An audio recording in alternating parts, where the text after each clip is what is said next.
आज जब देश के प्रति जोश दिखाने की बारी आती है तो भारतीय सेना से लेकर आम नागरिक तक सब एक सुर में कहते हैं जय हिंद। और ये जय हिंद का नारा देने वाले थे हमारे नेताजी सुभाष चंद्र बोस। तो आज के इस दूसरे एपिसोड में शौर्य गाथा शहीदों की विरासत हम सबका अभियान में आपका स्वागत है। और आज हमारी कहानी रहेगी नेताजी सुभाष चंद्र बोस के जीवन पर। बात है 23 जनवरी 1897 की। उड़ीसा के कटक जिले में एक संपन्न परिवार में एक बच्चे का जन्म होता है। नाम है सुभाष चंद्र बोस। इनके पिता एक पेशेवर वकील थे जिनका नाम है जानकी दास जी और माता है प्रभा देवी जी। नेताजी सुभाष चंद्र बोस की प्रारंभिक शिक्षा कटक में हुई। उस समय अंग्रेज़ों का शासन था और जब भी कक्षा में कोई अंग्रेज अधिकारी आता था तो क्लास के बच्चे खड़े हो जाते थे। तो नेताजी को बहुत बुरा लगता था कि उनके मन में एक ही विचार आता था कि हम गुलाम क्यों हैं। उसके बाद जब नेताजी कॉलेज की पढ़ाई के लिए आगे निकले तो उनका दाखिला हुआ कोलकाता के प्रेसिडेंस कॉलेज में। और वहाँ पर एक अंग्रेज प्रोफेसर के द्वारा जब भारतीयों को गाली दी गई तो नेताजी से रहा नहीं गया और उन्होंने विरोध किया। इस विरोध के चलते नेताजी को कॉलेज से निकाल दिया गया, उनको सस्पेंड कर दिया गया।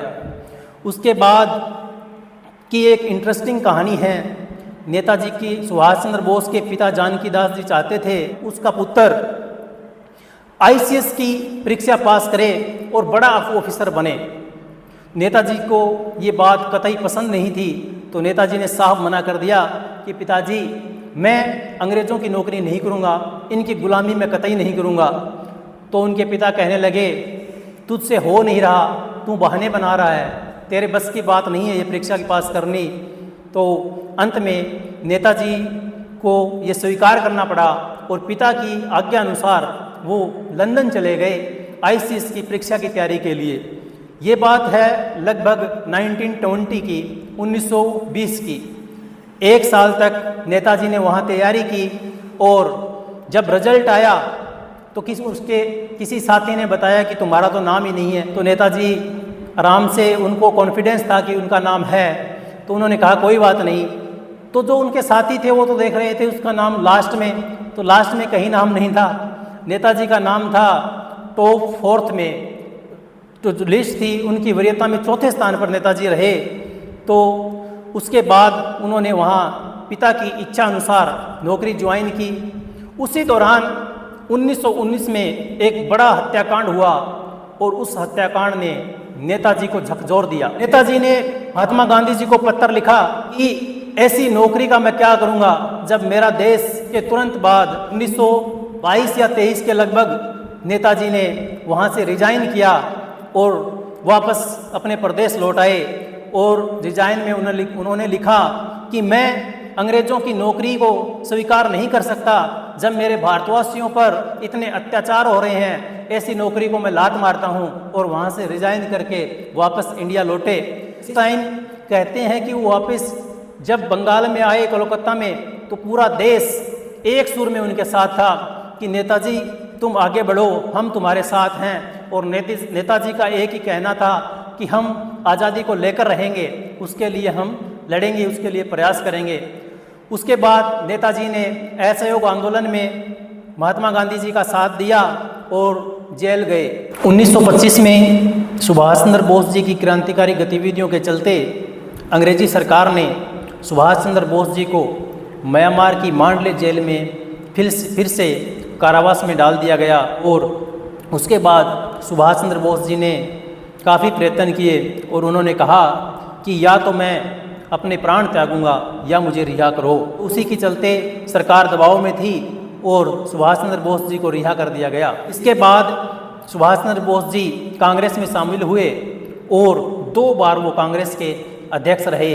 पहला 1938 में हरिपुरा अधिवेशन में और दूसरा 1939 में त्रिपुरी अधिवेशन में। कांग्रेस में सुभाष चंद्र बोस की दाल बहुत ज़्यादा दिन तक गली नहीं सुभाष चंद्र बोस जी अलग विचारधारा के थे और गांधी जी अलग विचारधारा के, दोनों के विचार नहीं मिले और वैचारिक मतभेद के चलते उन्होंने 1939 में ही कांग्रेस से त्यागपत्र दे दिया। उनका कहना था कि स्वतंत्रता कोई भीख में नहीं देगा, इन्हें हमें छीनना पड़ेगा। तो 1939 में कांग्रेस से इस्तीफा देने के बाद सुभाष चंद्र बोस जी ने फॉरवर्ड ब्लॉक की स्थापना की और फॉरवर्ड ब्लॉक में सदस्यों की संख्या बहुत तेज गति से बढ़ी और एक मजबूत संगठन बनकर फॉरवर्ड ब्लॉक उभरा। इसके बाद सुभाष चंद्र बोस जी की असली कहानी शुरू होती है। 1939 के बाद थोड़े दिन बाद ही सुभाष चंद्र बोस जी को अब उनके घर पे नज़रबंद कर दिया गया। अंग्रेजी सरकार को यह भय था कि 1939 में द्वितीय विश्व युद्ध शुरू हो चुका था और विश्व युद्ध के चलते वो नहीं चाहते थे कि सुभाष चंद्र बोस आज़ाद रहे, तो उन्होंने उनके घर पर सुभाष चंद्र बोस जी को नज़रबंद कर दिया।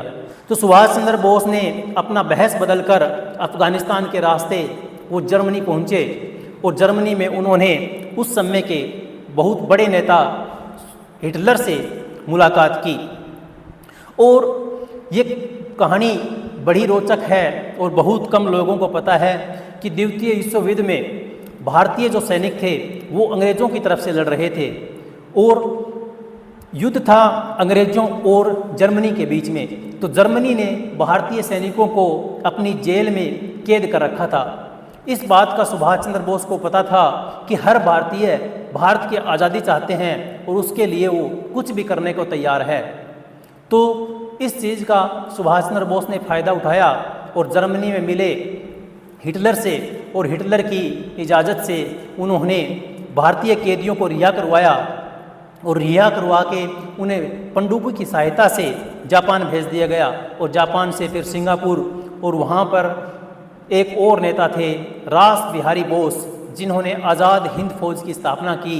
आज़ाद हिंद फौज की स्थापना रास बिहारी बोस जी ने की और उसका नेतृत्व 1943 में सुभाष चंद्र बोस को दे दिया गया। और उन्होंने भारतीयों को ललकारते हुए कहा था कि तुम मुझे खून दो, मैं तुम्हें आज़ादी दूंगा, दिल्ली चलो, लाल किला हमारा है, जय हिंद आदि नारे उन्होंने वहाँ से दिए और अपनी सेना का हौसला बढ़ाया। जब नेतृत्व सुभाष चंद्र बोस जी के पास था तो उस समय की एक बड़ी रोचक घटना है कि एक महिला अपने अंधे बेटे को लेकर सुभाष चंद्र बोस जी के पास आई और बोली कि मेरे अंधे बेटे को आपकी सेना में भर्ती कर लीजिए। तो सुभाष चंद्र बोस ने कहा कि माई आपका बेटा अंधा है, युद्ध कैसे लड़ेगा। तब महिला ने जवाब दिया कि मेरा बेटा युद्ध तो नहीं लड़ सकता, लेकिन अंग्रेज़ों की एक गोली ज़रूर कम कर देगा। तो ऐसी माताएं उस समय थी कि अपने बेटे को हंसते हंसते कुर्बान कर रही थी, गोली खाने के लिए सेना में भर्ती करवा रही थी। और उस समय कोई उसको लोभ लालच भी नहीं था। उस समय एक ही भावना थी कि देश आज़ाद होना चाहिए। और इसी प्रकार की अनेक घटनाएं हैं उस समय की कि महिलाओं ने आज़ाद हिंद फौज के लिए अपने आभूषण, सोने चांदी के जेवरात, सब कुछ आज़ाद हिंद फौज को दान किए थे ताकि ये सेना अपने देश के लिए लड़ सके, देश के काम आ सके। तभी द्वितीय विश्व युद्ध में आज़ाद हिंद फौज ने इधर अंडमान निकोबार और म्यांमार पर हमला किया। अंडमान निकोबार को तो अपने कब्जे में कर चुकी थी आज़ाद हिंद फौज और म्यांमार में युद्ध के समय बीच में ही जापान पर उस समय परमाणु हमला हुआ और जापान को सरेंडर करना पड़ा। तो युद्ध वहीं समाप्त हो गया। लेकिन सुभाष चंद्र बोस अब कहाँ रुकने वाले थे, तो उन्हें जाना था रसिया और रसिया के सहायता से फिर वो सेना तैयार करना चाहते थे। उसी समय उनका प्लेन इधर म्यांमार से जब जापान जा रहे थे तो रास्ते में कहते हैं कि उनका विमान क्रैश हो गया और उनकी शहादत हो गई। लेकिन बहुत से लोगों का मत है कि सुभाष चंद्र बोस की शहादत नहीं हुई थी, वो रहस्यमय मौत बन के रह गई। कुछ लोग कहते हैं कि उनकी मृत्यु ही नहीं हुई, वो अभी काफ़ी समय तक जिंदा थे और अपना बहस बदल कर रह रहे थे।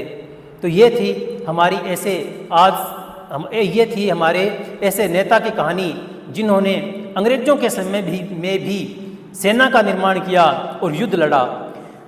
हमारे इतिहास में ऐसी दो प्रमुख घटनाएं हैं जिन्होंने देश से बाहर जाकर सेना का निर्माण किया और अपने देश के लिए लड़ाई लड़ी।